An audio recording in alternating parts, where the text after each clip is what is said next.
বিসমিল্লাহির রহমানির রহিম।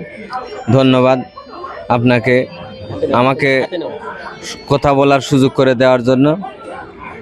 আল্লাহ পাকের কাছে অশেষ রহমত যে আল্লাহ পাক যদি আমাকে এই দেশিগ্রাম ইউনিয়নের সাধারণ জনগণের ভোটে যদি আমাকে যদি এখানে নিযুক্ত করে, আমাকে যদি এই দেশিগ্রাম ইউনিয়নের জনসাধারণ যদি আমাকে ভোটে জয়যুক্ত করে, তাহলে আমি এই দেশিগ্রাম ইউনিয়নকে একটা ডিজিটাল ইউনিয়ন হিসেবে এবং এই দেশিগ্রাম ইউনিয়নের যেগুলো অসমাপ্ত কাজ আছে এবং গরিব দুঃখী এতিম অসহায় যেগুলো মানুষ আছে তাদের আমি পাশে থেকে তাদের আমি প্রকৃত বন্ধু আত্মীয় স্বজন হিসাবে আমি তাদের পাশে থেকে কাজ করব এবং এই ইউনিয়নকে একটি তারাস উপজেলার মধ্যে মডেল ইউনিয়ন হিসাবে যেন আমি দাঁড় করাতে পারি, আমি সেই আশাবাদ ব্যক্ত করছি।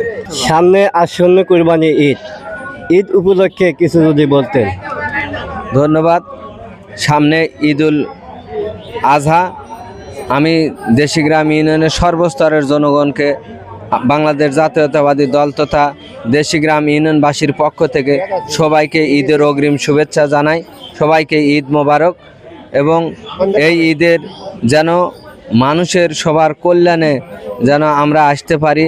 আমাদের সকলেরই একটাই মহিমা হবে যেন আমরা এই কোরবানির মধ্য দিয়ে আমরা নিজের ভিতরের যে আমিত্ব আছে সেই আমিত্বকে কোরবানি যেন করতে পারি এবং আমরা যেন সকল এতিম অসহায় মানুষকে যেভাবে ইসলামী ধারাবাহিকতায় যেভাবে আমাদের এই সমাজে বসবাস করতে হবে এবং ধর্মীয় যে রীতিনীতি আছে সেই অনুযায়ী যেন আমরা চলতে পারি, আমি সেই আশাবাদ ব্যক্ত করছি।